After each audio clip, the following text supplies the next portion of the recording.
You're listening to the Super Sports Flash podcast.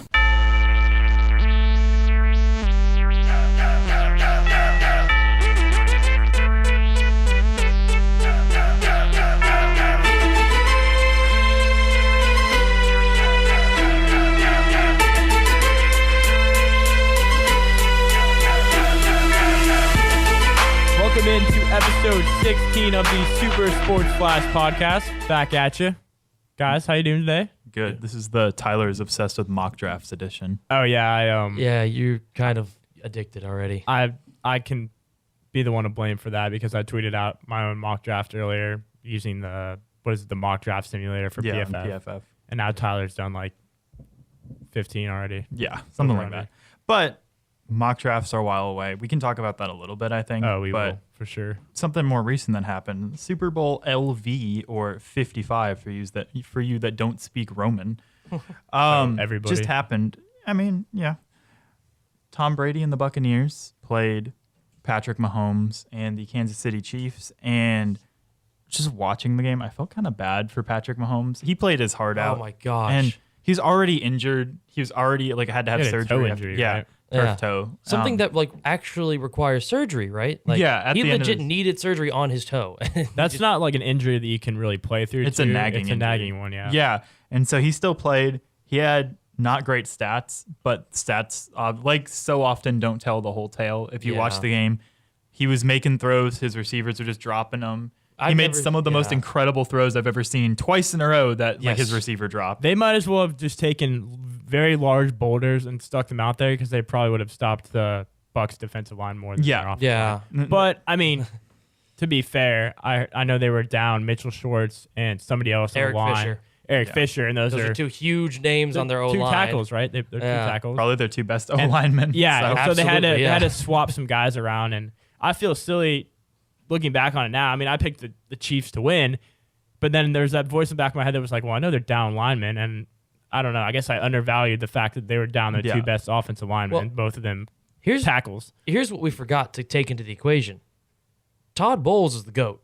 Like, defensive coordinator wise, Todd Bowles is incredible. He completely changed up his defensive style. Like, I saw some stat on it. He ran two-man high, or at least I said a minimum of two safeties high on 87% of defensive plays. That hasn't been done in forever, and it's the most that has ever been done by a Todd Bowles defense in the last 5 years. Yeah, but I think having Vita Vea back makes that a lot more just the situation, right? You're talking about the O lineman being out. So now that they have Vita Vea eating up double teams, triple teams every time he's in there, that gives a one-on-one with, Jason Pierre-Paul or Ndamukong Shaq Suh. Barrett. Yeah. And And so Ndamukong you can Suh. afford to just drop three high or whatever. Yeah, because that's all they had. That's all they did. They only blitzed. I think they only blitzed 6 times. Yeah. Well, you know who's been huge for them when I look at that defense that stands out the most is Antoine Wingfield. Who they drafted, is it this year they drafted him or last It year? was this year. This year, Because yeah. a lot of Vikings fans, they had the dad connection, right? Yeah. Antoine Yep. Winfield Sr., Vikings legend. A lot of people were upset that we didn't pick him. yeah, And I now think it looks a lot worse. I in think it was an retrospect. early second round. Yeah, pick. I don't. he was their Yeah, they second got round pick. Vita Vea in the first round, and they got Veo was a couple years ago. a couple years. I think it's like 3 years. Oh, ago at so this they point. Yeah. who did they take in the first? Oh, Tristan Wirfs. Yeah. Yeah. Okay. Here's the thing. Like, I can understand. Yeah, he's been Antoine Winfield Jr. played out of his mind. Like, he played really well. But I want to just go ahead and highlight Devin White and Levante David played some of the best coverage I've ever seen a linebacker play, Yeah. and it was on Travis Kelce. Sure, he had 10 catches for 133 yards, but they made those stats look so empty that it didn't matter.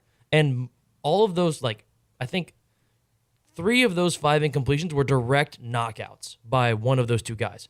Devin White also finished with 12 tackles and a pick. Yeah. It's hard to even call them linebackers because they're not. Today's NFL, you have the linebackers are more rangy. You don't have the traditional linebackers, so you have guys like Devin White and Levante David that can just fly across the field. They're so Yes. fast, and they can do everything else that you'd Yeah, expect from a it's- linebacker, fill the hole. It's absolutely insane. And then you also combine that with the fact that, like we said, Vita Vea, the man is a bowling ball. Like, he's not. Space eater. He that's what he is. Takes up space. He just moves human. Like, he doesn't, he doesn't put pressure on. No, he just does moves not human. He's allow not. I mean, human he's to not move gonna. him. Yeah. He's a defensive tackle, so he's not gonna really get you a bunch of crazy stats, but his job is to literally take up double teams, and that's he does exactly what he did. And it's like if they didn't double team him, he was back there bugging Mahomes. So report came out too after the game that Levante David apparently wants to be paid like the highest paid linebacker in the league. And He's honestly, he's I think not he does. young I think he might deserve it. Here's the though. thing. He's I'm been telling you there 9 right now, I years. bet you he's 29 or 30. Here's the thing with that: Levante David, 31. he can want to get paid like that, but if they make him the richest like middle linebacker ever, they won't be able to bring back. Let's see who. Chris Godwin, did he sign an extension this season? If I not, don't think so. then he's a free agent. Yeah. Um, I saw people saying that they might Sue- tag. Shaq, Sue and Barrett are free Sue agents as and well. Barrett are free agents. Leonard Fournette's a free agent. Antonio Brown's a free agent. Robert Okay. Gronkowski's a free agent. Let's But, just like, go those through the last guys three- that they're not going to keep. I Okay, don't think they're going to keep Antonio Brown. But, don't well, know. here's the thing. If very, very big if here, if no one else wants Antonio Brown, he's just going to come back on a small deal Yeah, that's true. just to re-sign with Brady. And Leonard Fournette actually has They'll a keep- chance to leave. they'll- They'll Really? try. Here's the thing. They still want Ronald Jones. For no reason at all, Bruce Arians still says, Ronald Jones is my guy. Well, the thing Ronald is that- Jones is not as good as Leonard Fournette. They have an embarrassment of riches. I Yeah. mean, They we do. saw what playoff Lenny did, but then, like you touched on, Ronald Jones had a pretty good year overall. I mean, here's the thing. He had a good year because he was the number one guy. You're going to look good if you're the number one guy in the NFL. Yeah, they have like a 3rd or 4th round running back just sitting there that they haven't even like really used. Keyshawn because, Vaughn yeah, because out of they Vanderbilt, signed. yeah. Yeah. Ronald They also Jones. have like Shady McCoy. Let's not forget that. LaShawn McCoy is on that team. Okay, And I completely doesn't do forgot anything. about that. He just I'm gonna be doesn't. brutally honest with you. He just exists. that's back-to-back Super Bowl champion LaShawn McCoy for you. He's That's played absolutely 0 correct. snaps in the last 2 Super Bowls and won them both. And I'm honestly okay with that. I love Shady, and like he did so much work for so many different teams Yeah. to never be rewarded, and now he's just sitting there just getting paid in rings. They got to figure something out with the running back position. It's too jumbled. So to answer your question, I think Gronk will probably be back just because Brady loves him. He's Yeah. Brady's guy, and Brady will get what he wants. Gronk loves Brady. Antonio Brown, yeah. Gronk will probably take a pay cut. Here's the thing. Gronk's not going to go anywhere else. Yeah, exactly. So it's either retire or come back, and he's already said he wants to come back. Yeah. So I guess Antonio that's the Brown, same thing with the Antonio Brown thing. Yeah, Yeah. he's expendable. I think he would have more of a market than Gronk because he still wants to be. Well- he still sees himself as a star. Maybe, but Going see. off with just the Gronk thing, if Gronk comes back, what do you do with OJ Howard? I mean, you still have OJ Howard and Cameron Braid. OJ Howard's better than Cameron Brate, so you just play OJ Howard. Do you trade Cameron Braid or what? Well, no, you want 3 dudes on the roster. You Their want tight end room is just yeah, as but jumbled here's up the as thing. the running Paying a lot backs. of But money for you want of tight ends. Tom Brady loves running single back under center.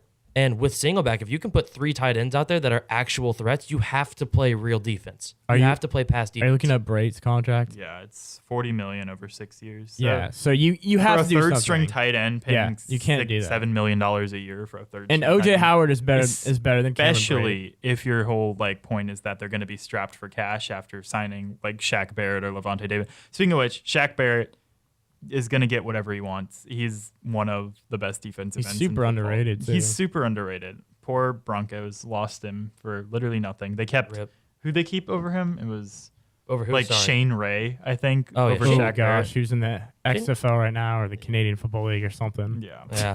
Well, all right. So here, I've got the actual estimated cap space remaining for the Buccaneers, $38 million. All right, for Shaq Barrett, Chris Godwin, Levante David, and Leonard Fournette, the expected payout is a total of $57.69 million. That's 4 of the 7 or 8 dudes they're losing. Yeah. That's $20 million more than they are expected to have available. Yeah. So people are gonna have to start taking pay cuts. Brady's gonna have to make sure he takes his pay cut. well, they can also start cutting people that haven't been, Effective. as important. And you mentioned him, but one person I can think. I mean, I don't know how much dead cap it'd be, but Ndamukong Suh is kind of like an afterthought in my mind. He's good, but Well, I don't know if he's Especially top because dollar good. if you want, you could replace him with a rookie. Let's say Christian Barmore or someone maybe at 32 or another young defensive lineman. You could cut. I mean, what's his deal? Oh, his he's deal? actually he's a free agent, so never mind what I said. Okay. Well, he'll be gone. Yeah, So, they're not going to pick him up. Yeah. But the main thing is you offer all of these dudes a small contract and say, hey, come on, let's run it back. Let's bring back the whole squad. We're championship winners already. bring it back, run it back. Let's just do it again. And, if one of them says no, you say, fair. And you let them walk unless you have money. Yeah, well, that's the thing is, like, I've seen a lot of people go, oh, everyone's going to want to go to Tampa Bay. And it's like, but with what money, though? Like, how are they going to sign all these people that they're magically going to attract? Because Super Bowl teams, right, I get it. Tom Brady looked like he had a lot of fun at the party afterwards. That's cool. Oh, yeah. They Well, look like they have great hold locker- on. We got to No. talk about Tom Brady being Drunk washed. Brady is They goated. They had, like, great locker room chemistry. That's great. But teams do not gain players after Super Bowls. Teams lose players because people go get paid. Yeah. And I don't think it's going to be any different just because, like, oh, Tom Brady No, yeah. threw the Lombardi to Gronk over People the- like Levante David, I just don't think they're going to be able to hold on to him. That's- Yeah, I if think someone he like might- Levante David, yeah, I can see him like not coming back. But if you have other dudes, veterans, Yeah. which is why I'm willing to consider Leonard Fournette might come back on a lower dollar because he's been getting paid a crap ton by the Jags for the last 7 years. But he comes back, just takes a pay cut, says, you know what? I'll put my ego aside. I'll put my bank account aside. I'm getting paid enough. Let's go win a Super Bowl. So do you? And then AB might follow into that same train where he's like, hey, I took a lesser role on this team, but I had a rocky road, and this team's helped me get back to being a semi-respectable human being. Why not? This is Where'd he go? Fournette's fourth year, by the way. do you? His 4th year in the league, He Yeah. drafted 2017. dude. He feels So who do you franchise tag if you have a choice between David and Barrett? whichever one won't resign. I think you franchise tag like Chris Godwin and then just sign Barrett and let David walk. Yeah, I Because- don't think you can keep. I don't think you can keep Barrett and David because As much as I was hyping up, sorry, I didn't mean to interrupt. No, you're but good. As much as I was hyping up Levante David, and as much as I think he's probably worth like being the highest paid linebacker, they don't need to make him the highest paid linebacker to be good. They have Devin White still. Yeah, and you don't pay somebody. I mean, as good of a year as he had, you don't pay somebody who's 31. We said Yeah. you don't pay somebody. Will I'm saying I wouldn't, but I know there's going to be a team like Yeah. the Jets or somebody ridiculous. It's gonna whoever has. Honest- I don't know who's More got Jets the highest salary The cap. Jags but have the Jags, the most free so. space, which is, I mean, I think that would be a pretty interesting move, Levante David, because you get like a veteran like that that's really good, and then they can come and be a mentor for the younger people. Even if you're not going to be competitive with them on the roster, it gets good experience. And Yeah. what else are you going to use that cap Well, space on? that's a young defense too, so they Yeah. could use a guy like Levante David to come in there and like who's their veteran? Joe Schobert, Miles Jack, maybe. Joe Schmo. But okay, so you guys said you wanted to talk about it. Let's talk about it. Drunk Tom Brady at the Super Bowl parade. that man literally just threw the Lombardi Trophy over open water. It was so funny. I thought the first time I saw it, I thought it was just to a random fan, which made it infinitely better in my mind. No. But no, it was to Gronk. Which Well, makes- no, it was No, it was to Cameron Brate. I think I thought it was it was Scotty Gronk. Miller. it was I saw a headline Okay, that said we are to all- Rob it was Gronkowski. to Gronk's boat, is what Okay. it was. It was Gronk's Somebody boat, had to catch and it. there was a white dude on that boat that caught the ball. It was Cameron Brate. That caught like the Lombardi Trophy. I thought it was Cameron Brate. I didn't see the neck beard that means Cameron Brate, but also the dude was like he was a big white guy and he was jacked, so I know he wasn't an probably O-lineman. Cameron Brate It's then. probably Cameron. Hey, Brate, what are you but- saying about offensive line? Yeah, it was Cameron Brady. Okay. Okay, my bad. Sorry. I saw a headline that said Rob Gronkowski. Whatever. But Well, of course they put him in the headline because he's I mean, Yeah, no, exactly. It was Gronk's boat. He's Gronk nobody owned else the boat. knows who- it's So a tight end boat. nobody else except for us and maybe diehard fans know who Cameron Brate is. Yeah. Let's be real. Well, and I hey man, didn't. Cameron Brate is great in So, Madden. I don't know how I heard about true. this, or never heard about this, excuse me. But apparently Gronk dented a previous Lombardi Trophy playing baseball in the locker room with Julian Edelman after a Super Bowl. that is Like fantastic. Julian Edelman threw a baseball at him and he hit it with the Lombardi Trophy, and now one of the Patriots trophies has a dent in it. Can we just talk about how great it is to be Rob Gronkowski? I mean, you take a year off from football, you get a WWE Yeah. title belt, and then you're like, oh, I'm going to come back. You And get to then you reunite go- with Tom Brady. You get a Who's year like the off. dude. Yeah, your body gets a year off to Recoup, reset, or which I don't know what he's doing. We with his can all body, tell he but- needed. We Yeah, can all tell he needed actually that. didn't look that hurt. Like he didn't look as athletic as he was in his prime. That's for sure. But he he didn't look didn't look injured He did. this year. To harken back to like our first or second episode of the podcast ever, he didn't look like Fred Flintstone, just Oh, like gosh. bobbling the ball down the field. Like if he caught the We ball, did say that. he caught the ball. Like if that ball hit his hands, he brought it in and he would move people. The dude's a tank still. Yeah, and he had 2 touchdowns, almost 100 yards. In the I Super should have Bowl. He known was it would be my- the freaking Super Bowl that Gronk Yeah. would be Yeah. like breakout. Hasn't done Personally, much all year. He was my MVP of the game, just because Brady only had 1 extra touchdown and like 120 extra yards that weren't Gronk. Yeah. So Gronk had almost 50% of the yards and 2/3 of the touchdowns. Yeah. And how sick would it have been if a tight end won That Super would've Bowl been- MVP? That would have been incredible. What Plus I Gronk think of all people, he deserves it. what I think would have been more impressive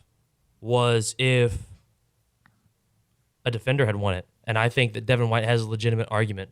12 tackles and a pick in the Super Bowl. He should have rode out there on his horse and grabbed that. Yeah. Should have. He should have. He should have rode out there and stole it Have from you Brady. guys seen that? Yes, Videos it's of him on great. his horse. He takes a Top victory tier lap. content. Yeah. He takes a victory lap around Raymond James Stadium, holding the Lombardi Trophy over his head on a horse. Was Lil Nas X playing in the background? Yeah. Too far? I don't No, know. Man. I mean, that don't was know. something that actually happened. Yeah. The But, Yeah. whole- yeah. So, That's neither here nor there. do you guys think Brady deserved Super Bowl MVP? I mean, like I said, I think it should have been Gronk. Here's the personally, thing. But If you look at that thing, you look at the defense and you say, all right, who did someone on the defense deserve it? The entire defense played so well, you can't pick Yeah. one guy out Yeah. who deserved it.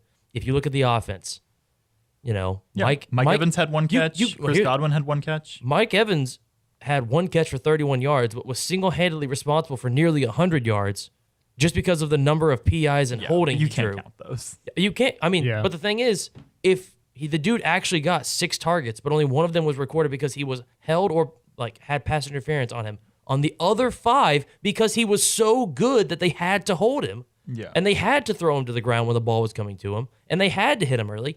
You could argue that, you can't put those numbers on the stat sheet, but that impact on the game is still very real. Yeah. No, I definitely agree. I just don't think that that's MVP stuff. Like going Obviously, like, it's not MVP stuff. But if Leonard Fournette had scored another touchdown, I would have said Leonard Fournette. Yeah. But Brady didn't mess up. He was 21 for 29, Yeah. 201 yards and 3 touchdowns. He didn't mess Yeah, up. here's He the thing. Did his job. He did well.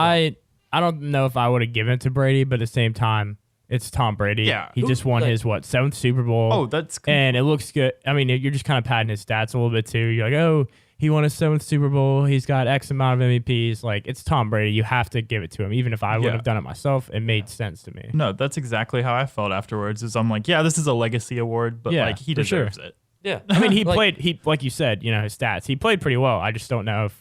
The stats themselves were not necessarily Super Bowl MVP worthy, but the fact that it was, if you also like watching the game, you could tell whenever they needed a play, Brady would come to the line, call up an audible, and then hit a dart to a hot route. Yeah. And then it would just first down. And those first downs were absolute momentum killers for the Chiefs. The Chiefs would get them to 3rd and 8. Brady would come to the line, call an audible, throw like a little fade to. Yet, gosh, who even knows? Like, what? Yeah. He threw it Yeah, to everyone. I mean, Antonio Brown had the most catches, I think, or tied with Gronk for the most catches. Yeah. I think they both had 3. And then Evans and Godwin only had 1. So, I'm honestly fine with it going to Tom, just because Yeah. his impact on the game was probably the highest. Because if Gronk wasn't there, Cameron Brate would have had those touchdowns. It was just so happened to be that Yeah. it was to Gronk. Yeah. But Brady would have gotten those stats no matter what.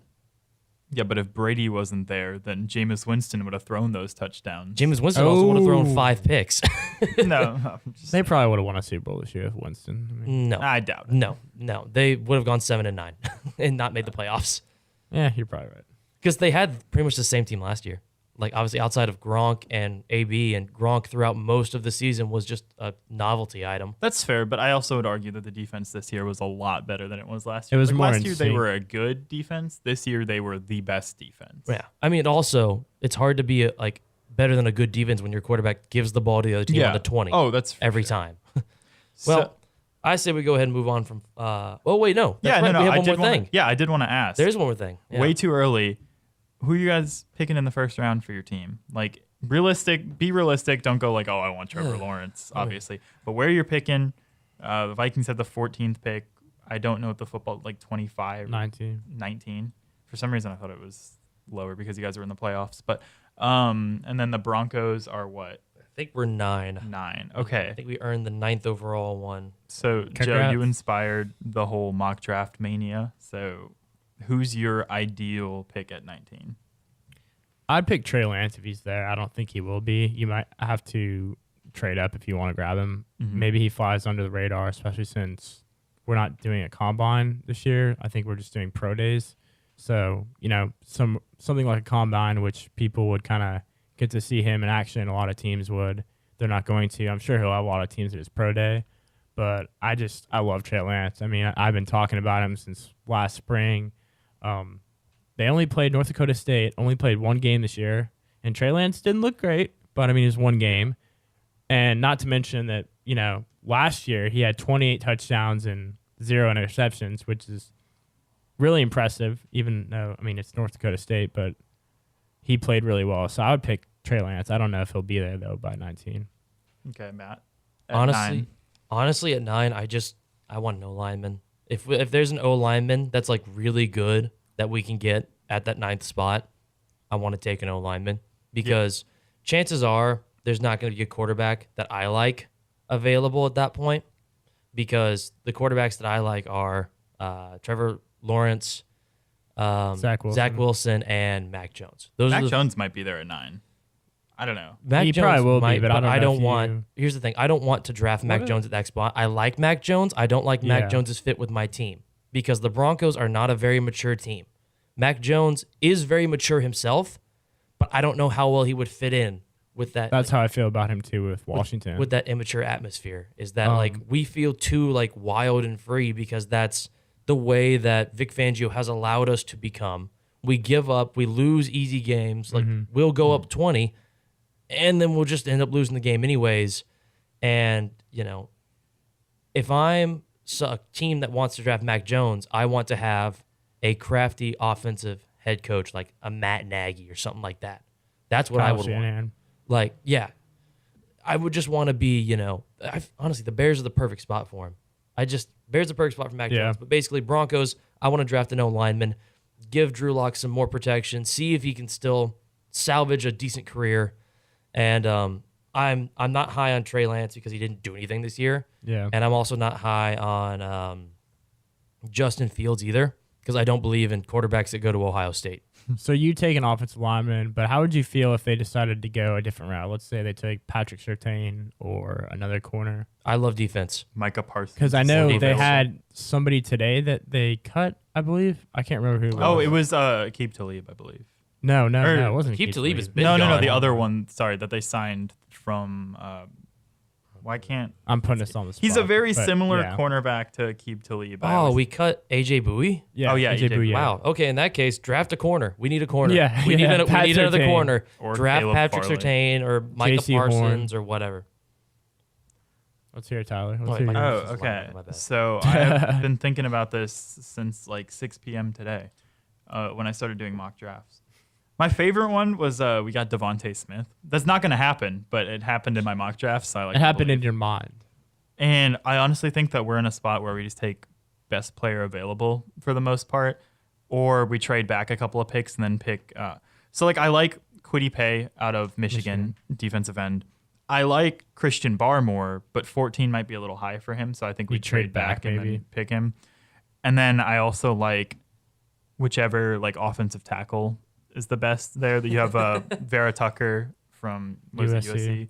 Or Rashad Slater or Christian Darrisaw. If you could get Rashawn Slater, that'd be a steal. I don't know if he'll slide that far. Well, I was just listing the non-Penny Sewell tackles. Well, honestly, Slater might end up being better than Sewell in the long run. They're both pretty good. Yeah, so basically my answer is if there's a really good BPA like Jalen Waddle, Devontae Smith, someone like that. Yeah, like falls you to take the you Cowboys route where the Cowboys drafted CeeDee Lamb last year. Oh, and no, I think ended we're in up that working exact out position. for him somehow.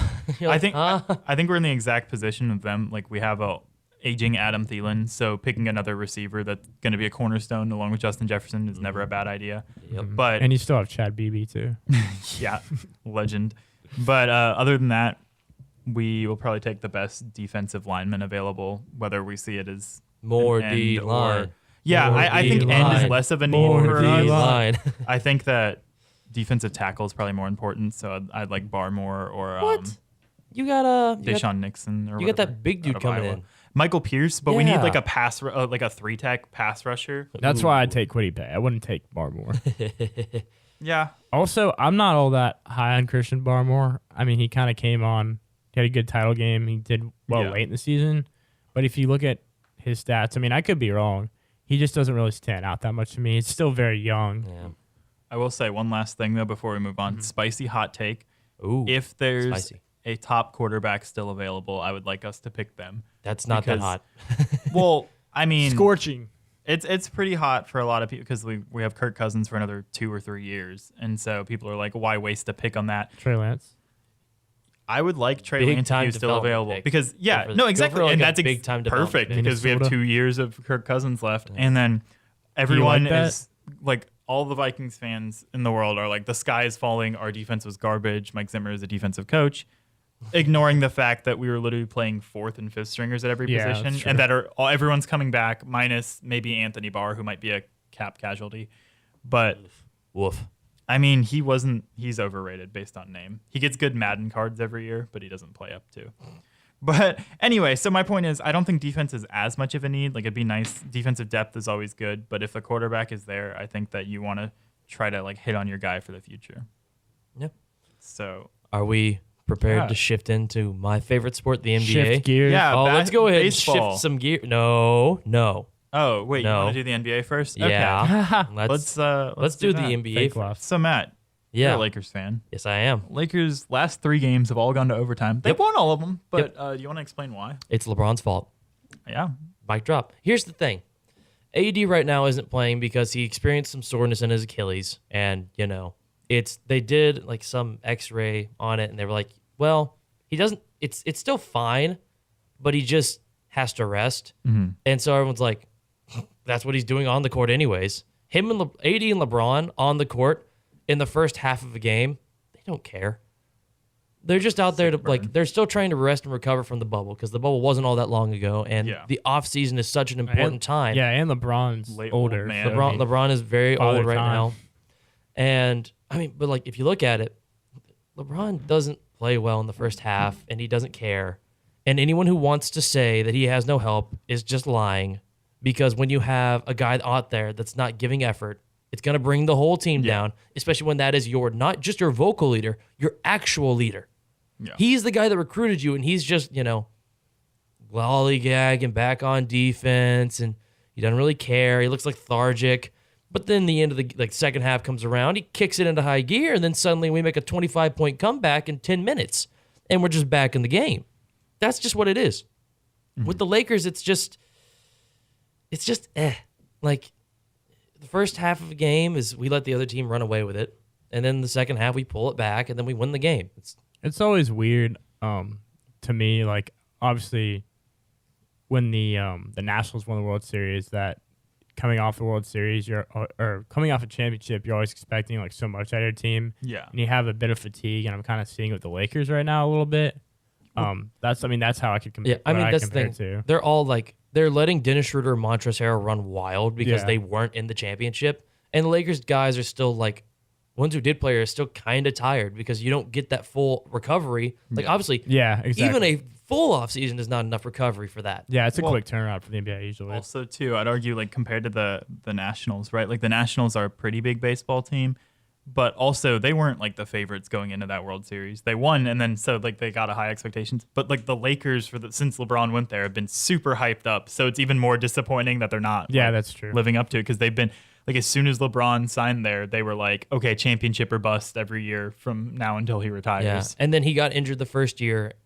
Like he got injured when the Lakers were a 4th seed his first year, and then we fell out of the playoffs after that because he wasn't playing. We just had Kyle Kuzma, Brandon Ingram, and Josh Hart running around.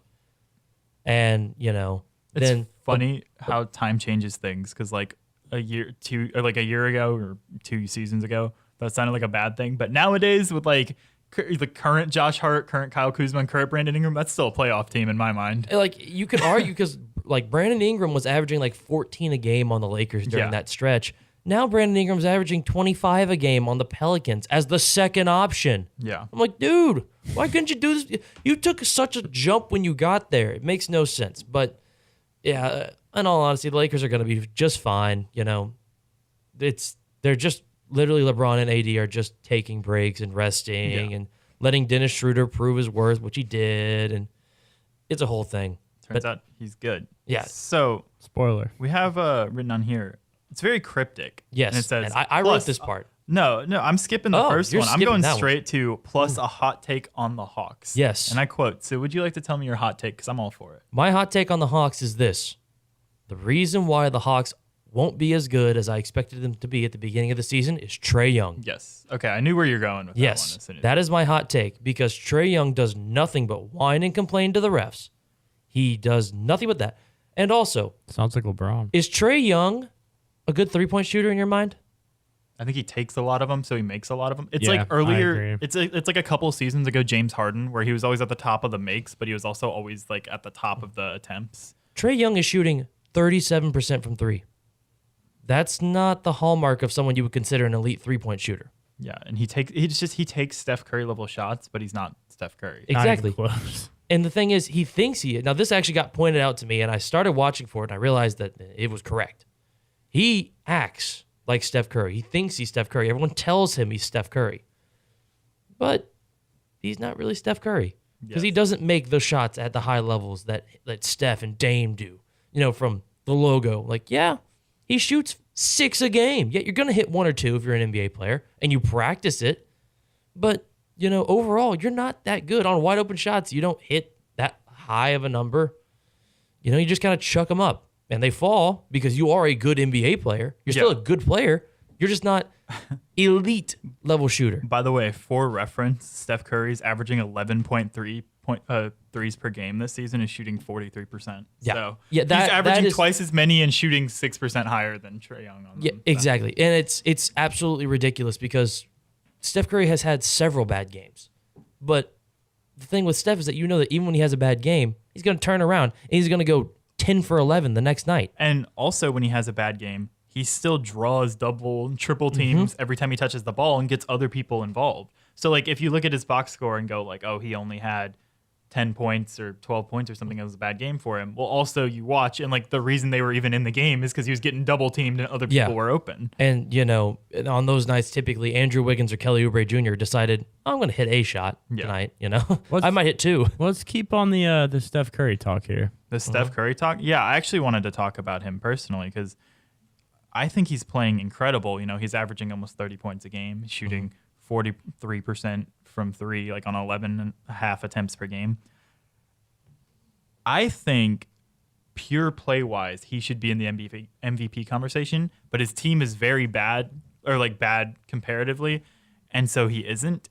And I think, the same argument for Bradley Beal, right? Bradley Beal is incredible, and when they do win games, it's because he goes Yeah, supernova. I feel so bad for him. And so, do you guys think that team record should have as much of an impact on MVP? Like, Giannis won the last 2 MVPs, right? Yeah. And you could argue that last year was just because his team was the number 1 seed, right? I mean, he also set the NBA record for efficiency, of which 7 of the 10 records are held by Wilt Chamberlain. Yeah, okay. I mean, that's a better argument, but also like his stats didn't stand out as much as some of the other candidates, but his team was the 1 seed. It was the 1 seed, and it was the 1 seed because of him directly. He was the one that directly made his team the 1 seed in that case because his usage rate last season was through the freaking roof. Because if you watched the Bucks last season, they didn't take the ball out of his hands. They just said, Giannis, here's the ball. Go. Yeah, that's And this fair. season now it's like Giannis isn't putting up as much numbers, but also their offense looks so much smoother because Giannis sets an on-ball screen every play now. He sets an on-ball screen and then he'll roll, and then if it doesn't happen, he'll pop back out. Then they'll get him the ball, and then he'll pass Wait, to so someone do else. you think and that's let him move. a good thing though, that like your MVP isn't touching the ball nearly as much now and your offense looks a lot better? Yes, I do. I think that's an incredible thing because the main knock on Giannis was, oh, his team doesn't win games. It's because, he's getting triple teamed every play when he has the ball. Take the Yeah. ball. If you get these guys experience with the ball in their hands and not in Giannis's hands, then you're going to look so much better. Yeah, I don't know. Giannis scored 47 points last night running that offense. Yeah, he did have a great game. And he's kind of proving that he doesn't have to have the ball in his hands to score, which was an original huge drawback on him. I still think, I've said this in earlier episodes, I still think as good as Giannis is, he needs a number 2. guy, similar to how And Chris- LeBron has AD. Chris Middleton is not a number 2. He has 2 number 3s now. Yeah, he's which is got a better bunch than what of- he had. Yeah. He's got a couple 3s, 4s, but he doesn't have that solid 2. Yes, and That I'd say Robin to his Batman. he would need a solid 2 or a co-1, which is Bradley why I was Beal like, for Chris Middleton straight up. Who's Oh yeah. Well, I would say no if I was a Wizard. I know, but I was also, joking. I would Yeah. love to see Bradley Beal with Giannis Yes. because That's a Giannis is perfect my favorite pairing. player. it's a great pairing because then like Bradley Beal doesn't just have to chuck up all like Bradley Beal is shooting like around 40% from 3, I imagine. Yeah. He's shooting double contested threes all game long because he's never open. He just like no, they're not guarding anyone else on the Wizards because sorry Joe, they don't have to. No, yeah. They don't. You got Westbrook who just kind of Russ stands at the 3. He's shooting 33% from 3 this year. Again, every He's single averaging, every single shot is like double what, team. 25 points again. 32.9. 32 points. But like- so sorry. But I kind of want to get back to the original point I asked, though. I kind of veered off of that. Do you guys think that team record should impact MVP voting as much as it does? In terms of the way the award is described to you in the official definition, no. Yes. But the way the award has always been and always will be is that if your team is good and you are the best player on that team, it's yours. Because if you want to go based purely on that, it's LeBron every time. That's what I was going to say. LeBron's a franchise. I'm of 2 minds. Like, obviously, LeBron would win it every year because LeBron is the best player maybe ever. And so, obviously, he would win the most valuable player every year if he did it that way. But I think that too many, like, awards where there's players that have been playing better on, like, a 4 seed or something gets overshadowed by a guy on a 1 seed. Yeah. Like, I was super happy that James Harden won it. But also, Russell Westbrook was putting up better stats for his second year in a row. Russell Westbrook, for 3 years in a row, averaged a triple-double and it was only considered an MVP in the first year. because his team was like pretty good then. And then when They still like a 5th seed. I mean, okay, it had never been done before. But then the next year, people are like, okay, he's still playing at that MVP level. But now we should look at the record and like, oh, James Harden's the 1 seed. Like, congrats, come on down. Like, I'm like, don't get me wrong, I'm happy that James Harden won. He deserved to have an MVP to his name. But Yeah, and like Harden has been playing MVP level ball and whatnot. yeah, But right now, with how it all is going, who would you guys say is your MVP? Because like there's so many different possible answers here now. Because the last week has honestly changed things drastically. Yeah, because we talked about it last week. We did, and I but, said like- Kevin Durant, but I don't think it's KD anymore. I The still Nets think it's Nikola Jokic. are but- kind of fizzling out a little bit. Well, it's the thing is Jokic has actually increased his production. Yeah, he's since averaging then. 27 points per game. He put up 50 in a loss to the Kings. Yeah. It's the Kings. How do you lose to the Kings when your star drops 50? Yeah, he's averaging 9 assists. What's 11 Jamal rebounds, Murray up to? 27 Is he points. just a no-show? He had a. I haven't been watching much NBA, but Jamal Murray isn't spectacular right now. He's not playing to the that's top. of his so odd ability. to me I mean, because the he thing- played so well at the end of last year. Well, that's the thing. That was the only time he's ever played like that ever in his career. Yeah. Jamal Murray is a legitimate 3. Yeah, no, He's not a 2. He's back to like his career averages, right? Which is like what? The past 3 17, years. 18? Yeah, past 3 years, Yeah. he's averaged 18 a game, and he's He's- back to averaging 18 after putting up 50. But he's also only 23 years old. He is only 23, but the way that everyone was like, everyone thought that Jamal Murray was now a 27 point per game average player. I was one of those not. people. He's not that. That's not what Jamal Murray is, at least not right now. At this point in his career, Jamal Murray is not a 30 point per game guy. He might, go Dame for like, 2 weeks, but he's not going to do that over the course of a season. Yeah. And it's like that's the same reason why the Trailblazers are never as good as everyone's like, oh, Dame's so good. And when Dame's scoring all these points per game, they don't lose and they win all these games. Yeah, it's because Damian Lillard has to score 50 points for them to win every single night because the Trailblazers are not good. So, actually, I lied. There's one last player I want to bring up. Oh, I okay. saw this stat. Bonus player. Yeah, bonus player. He plays on the Philadelphia 76ers, actually. So you heard of the 50-40-90 club, right? Shooting 50% from the field, 40% from 3, 90% from free throw. Yeah. Well, Seth Curry of the 76ers right now is part of the 50-50-100 club. He's shooting 50% from the field, 50% from three, and he's not missed a free throw all season. How many free throws has he taken? He's averaging 1.7 per game times 18 games, which is like, I don't know, 30 something. Yeah, so like that's really good. And if he's the first guy to ever make the 50-50-100 club, congratulations to him. Ooh, nice. It was 30.6. If he's almost dead on, but like Steph Curry is not an MVP. Oh no, I just wanted to point that. I just thought it was crazy. It's a really cool stat, but like, and it's not sustainable. He's going to miss a free throw. He's going to miss drop at least below one, 50% of three. I mean, he may still set the record for a free throw percentage in a season, but I think it has to be like X amount of attempts. I think it's 100 attempts, and he might get there. Ooh, yeah. Well, I mean, he's played 18 games out of the like how many? 72. No, but how many of there right now have been played already too? Because he's missed a couple. I think there was like 23 or something. I think it's somewhere around there. So yeah, he's missed 4 games, Yeah. which is I don't know what's 72 divided by 4. Good question. I don't know. That's why I am no longer an engineer. Okay, that's like an 18 game pace he's gonna miss if he misses at the same pace. But that would was be also 54 games. Because he was held out on like COVID for 3 days. Like that was a huge like chunk of those games was because COVID.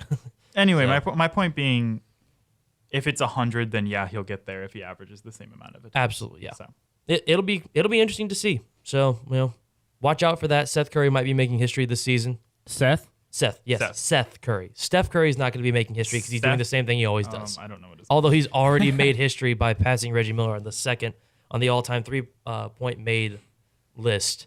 Yes, not Wardell Stephen Curry Yeah. Jr., but Seth Adam Curry. It's spelled Adham. Damn.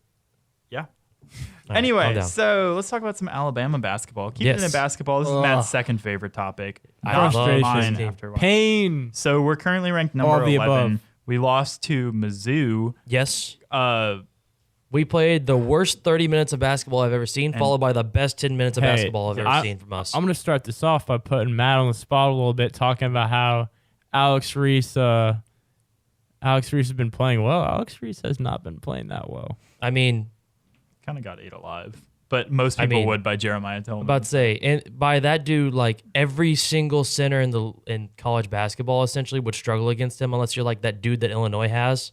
it's just- Kofi Coburn. Yeah, that's just Yeah. giant. It's not how And, it's like, pronounced how it's Here's the spelled. thing: Alex Reese was brought in as a 6'8" power forward that can play small forward, and now they're like, "Hey, dude, you want to play center?"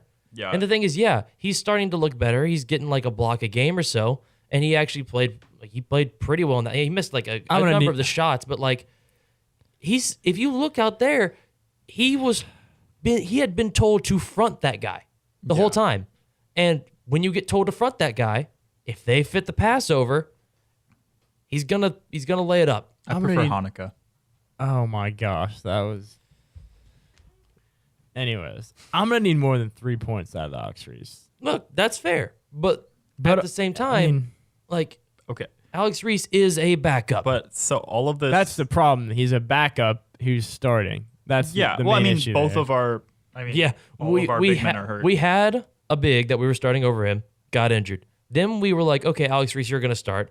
He came off his hot streak that he had been on because he had been playing really well, starting against like Oklahoma, and then that kind of died down. And they were like, okay, we're going to bring you back off the bench. We're going to start Juwan Gary. Juwan Gary got injured 2 minutes into the Well, game. and Herb also has been playing like Herb big is man, just resting. big man slash center. I agree. It's his Like, back. He's just hurt. His back Yeah, is from hurt. carrying Alabama. How long basketball. How long do you think he's had a week back? About a week back? He's had a week back for Wow, we like got jokes. 3 or We've 4 got weeks. jokes on jokes on jokes today, But folks. He has had a week That back rhyme. for like 3 weeks now. Week back notwithstanding, and we we were down big. We came back. It was a 1 point game. We were down by one Mm-hmm. at one point.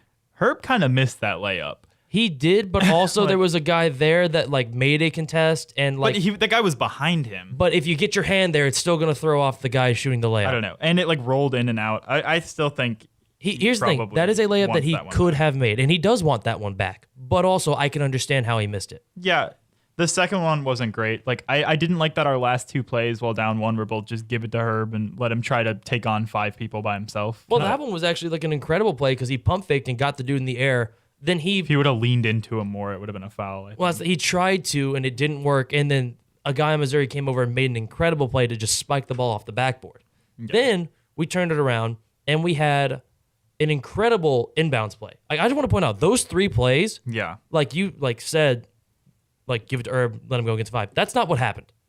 Those were actually 3 really well drawn up plays that got Herb Jones to the rim twice in a row with good looks Yeah. to the basket. And then we had an incredible one that would have given Shaq a better look had he have not also tried to draw a foul by turning his body and shooting. He does that all the shot time. was so bad, and it's just like it makes me so mad because he's so talented. He's one of our most. He doesn't know how to talented control players. his body, though. Well, it's not. It's just he takes bad shots. Like His shot selection is less than ideal, but in terms of like total offensive talent, he might be our most talented offensive player. And if he just stopped throwing up like sideways layups, like off of his back, foot Those or are the ones he something, makes. He misses all his open I don't know. layups, He- but he he missed- only hits those. Yeah. He The ones where he's misses a lot of falling them. back and throwing it over I- his head like this. Those are the only ones that he makes for no reason. I got to be honest with you guys. So I was watching the game at work because I work a couple hours on the weekends, and we were getting blown out. I left. I went to get like breakfast or something to pick it up. They had the TV on there. They were still getting blown out. I went back to my apartment, and I put my phone in the charger. I was just relaxing. I was like, we're gonna lose this game, and then I checked my phone like an hour later, and I see the final score. And I'm like, what? Yeah, that was. I had no idea. That was probably. I chalked it up to an L. I was, I had stuff to do. I didn't give up on them, but I was like, I Sounds got like some you stuff gave up to on do. them. That was the best 10 minutes of basketball that Yeah. Alabama has played all season, regardless of whatever game. Like LSU, like it doesn't matter to me. Yeah. That was the best 2 minutes, most complete 2 minutes of basketball that we have played. Our offense was good. Our defense was incredible. Keon Ellis is an absolute I was star just in the about making. to say that I think he had 12 points last game. The game before that was 11, and then 10 before that. So he's kind of Yes, turning he it is. on. Pretty soon he's gonna average like 100 per game because he's gonna get Oh, yeah, that 99 rate. and then 100. And, yeah. But Sky's the limit. I The ceiling is the roof. legitimately was jumping up and down like in front of my TV at the end of the game, getting so Yeah. hype, and then it all fell short. But hey, we're still number 11 in the country. We beat mean- South Carolina. You can't. Here's the thing: when you look at that game against Missouri, you can't, in good conscience, say, "Alabama's not that good." Oh no, Because absolutely not. We were just being the worst for the first 30 minutes, and then Oates or someone in that group said something to everyone else, and they said, "Okay," and then we bought in. Yeah, it has to be a testament to Oates. Like I think it definitely has to be Nate Oates, right? Yes. And you look at last game too. Avery Johnson would have lost that game. Yes. And somehow we held on to a 3-point lead and just barely squeaked out Yes. a win. But a win against South Carolina, 81-70. For yeah, those of you who are a win's a curious. win. A win is a win, and if you notice, most of the games on our in like the last 8 have been decided by 3 or less. Most of those games have been decided by that. That is the exact kind of game. Every single one of those that we would have lost under, like you said, yes. under Avery Johnson. But my word, Nate Oates has put a fire in these guys' stomachs that makes them want to play. Yeah, and they're doing it all like no big man really. They're playing small ball against a team like Missouri that has one of the most dominant centers. They in the were entire, legitimately running 3 big minute points. Yeah. Just to outsize us. and it worked, but also it only worked by 3 points. So I think that we have a definite shot, especially Herb's healthy. Like Yeah. you get Jordan Bruner back. Well, here's the thing with Bruner, and I keep saying it myself. It's like, oh, just wait till we get Jordan Bruner back. It'll all be different. But that's one player, though, and you can't just, roll out the red carpet when he comes back and assume everything's going to be fine. You need these other guys to step up. You can't put it all on Bruner. Well, that's 'Cause fair. even when he comes back, he's not going to be 100%. I mean, correct, but also let's not forget this fact with Bruner. One thing that Alabama has none of is rim protection. John Petty and Herb Jones, both Herb Jones is very clever with how he blocks shots. Petty is great at timing things and whatnot. If you have a dude that can actually just stand there with his arms straight up like Roy Hibbert and alter shots, Yeah, I mean, that's all you need because makes then a those guys can difference. come over and swipe it away. It doesn't just make a difference. It makes a huge difference because you go from having no rim protection the entire length of the game to having really good rim protection for 30 minutes of the game. Yeah, but I still think I got to see more from Reese and Rojas and Gary. Who's, That's the thing. He's injured, but Part of the reason why I was allowing myself to think that Reese was doing so well is because while Jordan Bruner was playing a lot and getting a lot of minutes, Reese was coming off the bench, averaging 16 minutes and putting up good numbers, shooting efficient, shots. He Yeah. was just playing his role, and he was doing it well. Now that we're asking him to do more, it's starting to take him out of like his zone. And for a while, he was living it up, and he was doing really well with it. But now he's starting to come off the hot A lot on streak. the shoulders, yeah. It's a lot on the guy's shoulders, and he starts to play bad. And Alex Reese has had issues in the past with being streaky and allowing himself to get in his own head, and that's what happens to like a lot of these guys. They start to get in their own head. Petty's about the it. same way. I mean, he wasn't doing all that hot. I mean, he had 20 points in this game, but he Yeah. kind of fell off for a little bit as well. Yes, And they were saying it. I don't know if you guys were listening to like the broadcast and stuff, but they were saying it on the broadcast. They're like, normally John Petty's like your go-to guy, but this whole year he's just been like, I don't know what's happened to him. Like, where did he go? I mean, here's for a the lot thing of with games. Petty is that we have to understand. Petty at no point in his life has ever been a sharpshooter. No. I want to let that sink in, because I John agree. Petty in high school was a playmaker and a slasher who could shoot threes. He gets to college and they say, we want you to be a knockdown 3-point shooter. And that's what they're still asking him to be, is a knockdown 3-point shooter. And That's not obviously, fair. when he sets his feet, man, there's almost no one better. If John Petty can actually set his feet and go up with a standing 3-point shot, he will hit it more times than not. But the thing with him is that he tries to rush it. He tries to go ahead and get through. He wants to get the shot up. He wants to go. He wants to run. I And feel like that's- not even just John Petty. Not sorry to interrupt you. I feel like when I watch, all the other players, they're kind of the same thing. It just seems like they're I know they going want to be little- fast paced, but they're going Yeah, way too that's just fast. the system and that's thing. where you get the Shackelford weird shots that he takes, and just it seems like sometimes when they're passing the ball around, they're treating it like it's a hot potato or something. Like, oh, I don't want it. You can have it, and they need to just slow it down a little bit more. Even though they're that's their MO, their up tempo. See, I would argue that is actually not the system, because, if you look at something like that, those are not the shots that your coach wants you to take. Even if he's saying, all right, run. Yeah. If you don't have an open shot, your coach doesn't want you to take a triple contested falling away layup. He doesn't want Shaq to do that, but Shaq does it anyways. And then he says, Shaq, don't do that. And Shaq says, I got you, coach, and then does it. Yeah. And John Petty, set your feet, slow down. John Petty shoots an off-balance 3. Hey, Petty, don't do that. I got you, coach. He does it anyways. These guys are not disobedient to their coach or anything, but it's just like, they still in the flow of the game are trying, they get spooled up a little bit. And they got to let it out. Let's just, speaking of let it out, let's take a sigh of relief. We don't have to play at 11 a.m. this Saturday. We Thank play Georgia Evans. at 2:30. And dude, Georgia is not that good this year. Georgia's not that good. They have 7 guys averaging 9 points or more. That's good. We need a big moral win. Yes, we need to just go in and blow somebody out. Well, honestly, Dude, I just want to shoot. I want to have a game where we go Why and we can can't win by we- 15. We just need to shoot well. why can't we just rest Herb Jones for this game? We should. That's what actually, there's growing speculation among everyone that I have heard talk about it, is that this would Yeah, be the absolutely. game It to is rest Herb.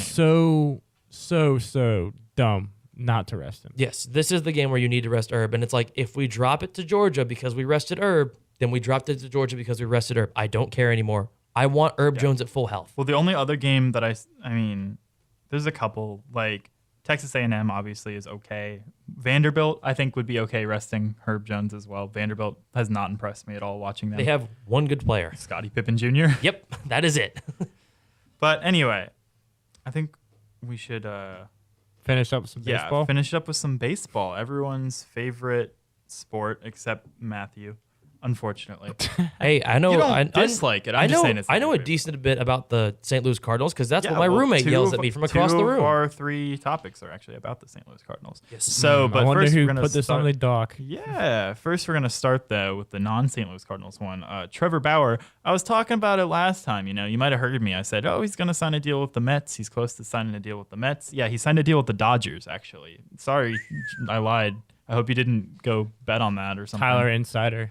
Yeah, my insider, Tyler Insider is lied to wrong. me, and by my insider, I mean it was a guy on Twitter that tweeted it out to millions of people. Yeah. But anyway, so the Dodgers got Trevor Bauer. Now they have Clayton Kershaw. I think they still have Walker Buehler. They have Trevor Bauer. They don't have Hyunjin Ryu anymore. He went to the Blue Jays. But Oh wait, do they still have that one dude that? Cody Bellinger. No. I thought he played for the Dodgers. He was the guy that pitched. He threw one at the Astros player and then Julio. Oh no. it's like I- Kelly something. Yeah, Oh, wait. Joe Kelly. Joe Kelly. Do they still have Joe I Kelly? think he's still there. Who's don't they have? Oh gosh, never mind. They have a redheaded Yeah, he's pitcher. still on. What? Don't they have a redheaded pitcher too? Yeah, Dustin May. Yeah, he's good He- too. He's literally might be moved to bullpen duties because they have so many starters. Because he's only like this is his first year in the majors. Yeah. He And was so good last year. I know. That's how crazy their That's rotation good. is. I'm looking at it right now. Bauer, Kershaw, and Bueller, and then I'm like, wait a second. Dustin May's pretty good. I mean, obviously, I'm partial to Gingers being one myself, but he was pretty good for them last year. Yeah. Local ginger wants other ginger to play. Uprising is sorry. Yes. No, I completely understand. Yeah, and then they still have Mookie Betts. And so my question is, right, they have Cody Bellinger. They signed him to I think it was like a $90 million per year A lot of money. contract. Lot of money. A lot of money. Let me look this Lot of up. money. They signed Mookie Betts to a big contract. Oh, I guess it was a 1 year, $16 million contract. Repeats. So for this next year, Mookie Betts, they obviously have an incredible rotation. They've kept pretty much everyone. They're getting David Price back as well. That was Because the he other one I opted out. forgot. Yeah. God. So do you guys think that there should be a salary cap in baseball? Yes. Nope.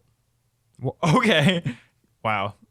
Fight. You can't have teams like the Dodgers and teams like the Yankees just doing this year in and year out. There's got to be a line that's drawn at some point. Sounds to me There's like a someone salary who's not cap- a fan of the Yankees or the Dodgers. Well, it doesn't. Well- I don't really care about the Yankees or the Dodgers because my team won a World Series recently. So But could you imagine like the NFL, right? If there was Yeah. no salary cap, then everyone would go Yeah, to the why- Buccaneers why after is this it season. that every other league has one except for MLS, MLB. like soccer, doesn't have one, and then MLB doesn't have one. that doesn't make sense to me. And I That's just America's sport. I think they need a salary cap just because to make it competitive. Because it is, I mean, you see Mike Trout's contract, right?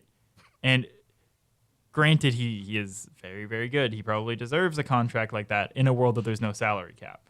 But in a world that there was a fantasy salary land. cap, yeah, exactly. He wasn't signing that deal. and like I know they had to give him a ridiculous amount of money so he could stay, but it's an LA market, so they could like afford to give him that type of money. yes. But so I just don't think it's fair that like, you know, a small team like the Mariners or like Milwaukee, for example, they wouldn't keep Christian Yelich if there was a like, I mean, without a salary cap, excuse me, I'm kind of getting all jumbled here with my train of thought. Yeah.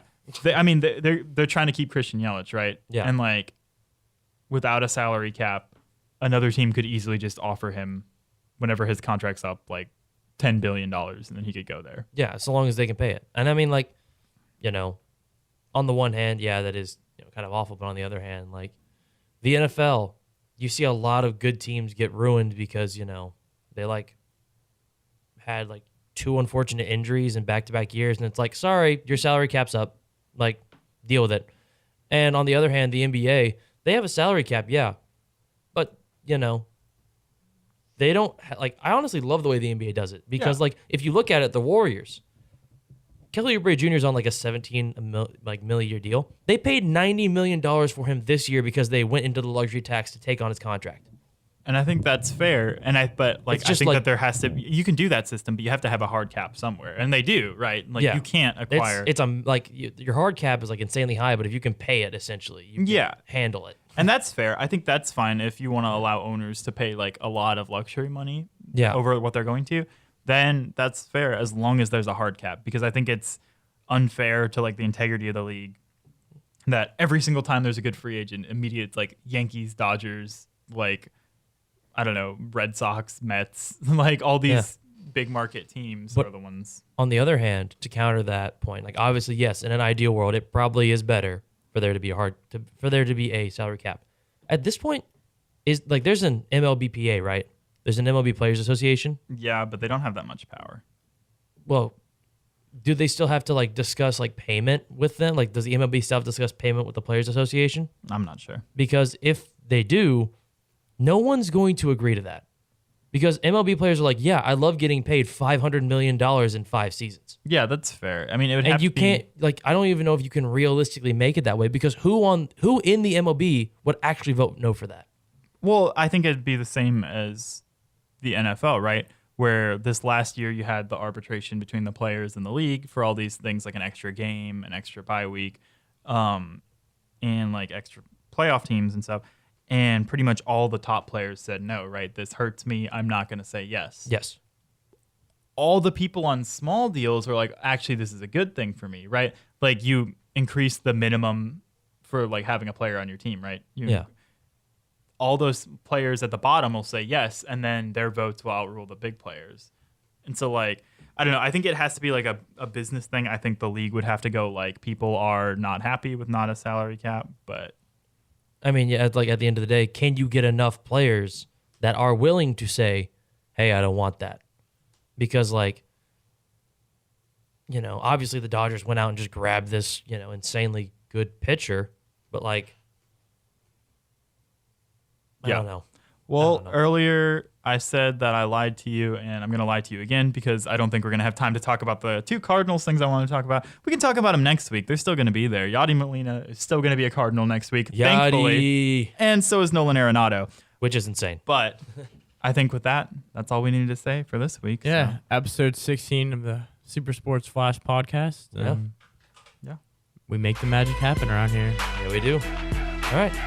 Thanks for tuning in. Love you guys. And we'll see you all next time Peace. on the Super Sports Flash podcast. Goodbye.